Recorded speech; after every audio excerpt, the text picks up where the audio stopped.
Welcome back to Sacred Arc, a podcast about life, loss, and the soul in between. I'm Kimberley, intuitive grief guide, death doula, licensed esthetician, and whether I wanted to be or not, a lifelong student of grief.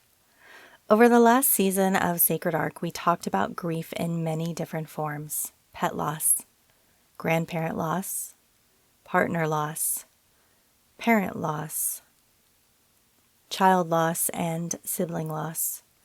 And through all of those conversations, one thing kept revealing itself over and over again. Grief changes people, not only emotionally, but deeply, quietly, in ways the outside world often never fully sees. Because grief is never just about death. It's about identity, memory, relationships, family systems, the nervous system, the future we imagined, and the stories that continue living inside of us afterward. And I think one of the loneliest parts of grief is how invisible it can become. People pass each other every day carrying heartbreak, trauma, loss, survival stories, complicated histories, without anyone fully knowing what lives underneath the surface.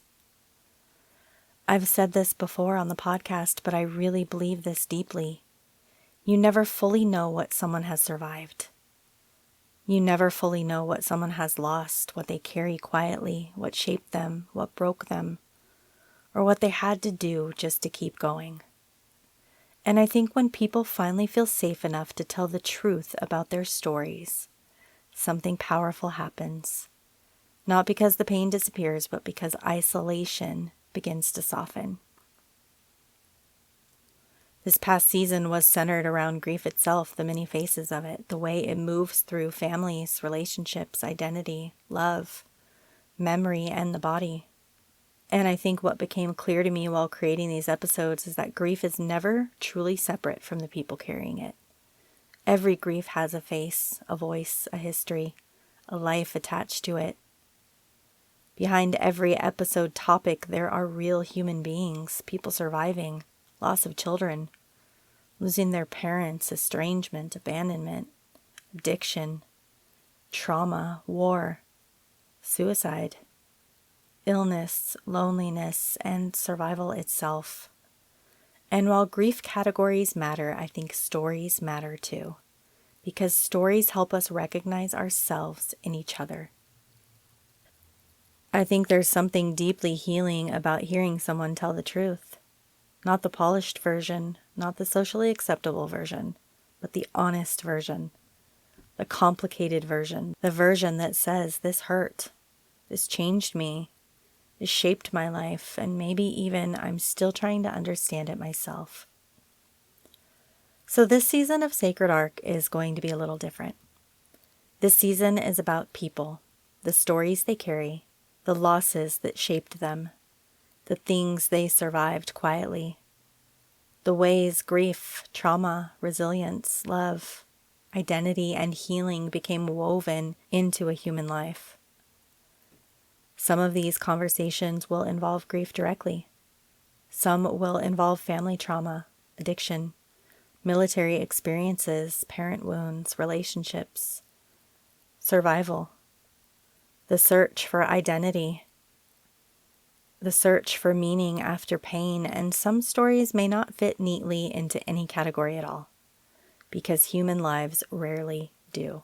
And I think that's important, because healing doesn't happen inside perfect categories. It happens inside honestly, inside connection, inside finally realizing I'm not the only person who has felt this way. I chose the title, The Stories We Carry, for Season 4 very intentionally, because I think every person carries invisible stories, stories about where they came from, what shaped them, what hurt them, what they survived, what they lost, what they still long for, and who they became afterward. Some stories are spoken openly, some stay buried for years. Some live quietly inside the nervous system, inside behaviors, relationships, and silence. And I think many people spend their lives feeling unseen because nobody ever asked them about the deeper story underneath the surface. Or because they learned very early that their truth was too uncomfortable, too messy, or too painful for other people to hold. But I think there's something truly sacred about creating spaces where people no longer have to hide from those parts of themselves, where they can speak honestly, be witnessed honestly, and maybe feel a little less alone in the process.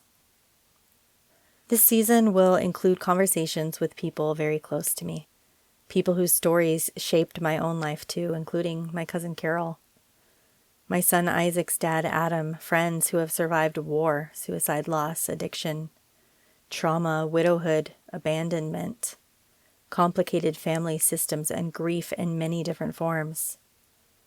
And these are not interviews meant to sensationalize pain. They're conversations about humanity, about survival, about what people carry quietly every single day while still trying to continue living. Some episodes may feel heavy, some might feel warm.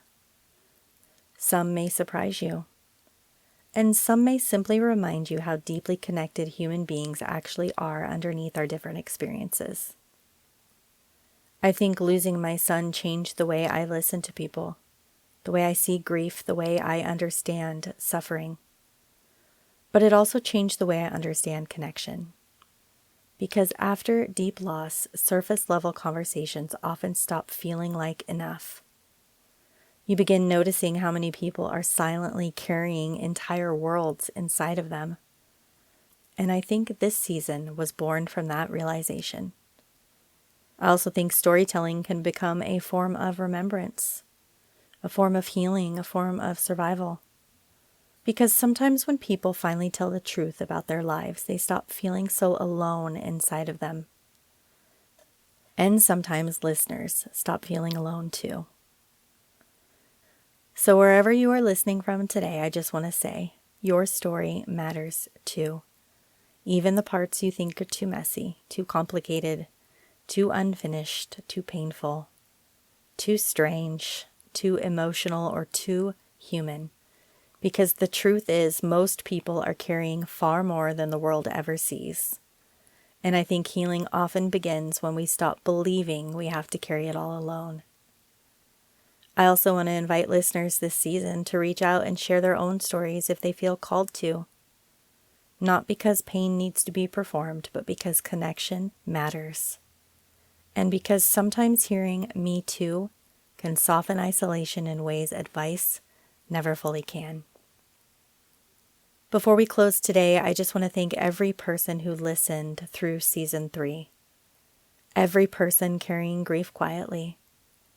Every person who allowed these conversations into their life. And every person brave enough to continue living while carrying pain the world may never fully understand. As we move into this next season, my hope is not perfection.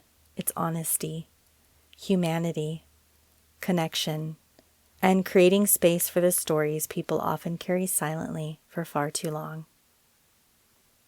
Before we end today, if it feels okay for you, place one hand over your heart and the other over your stomach. Just ground yourself here for a moment. Take one slow breath in through the nose and a slow exhale through the mouth.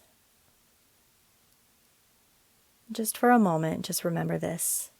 Every person you meet is carrying a story you cannot fully see, including you.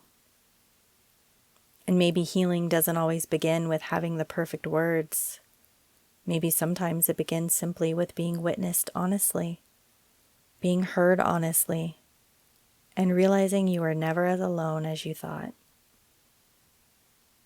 Because even after loss changes us, connection still has the power to bring us back to each other.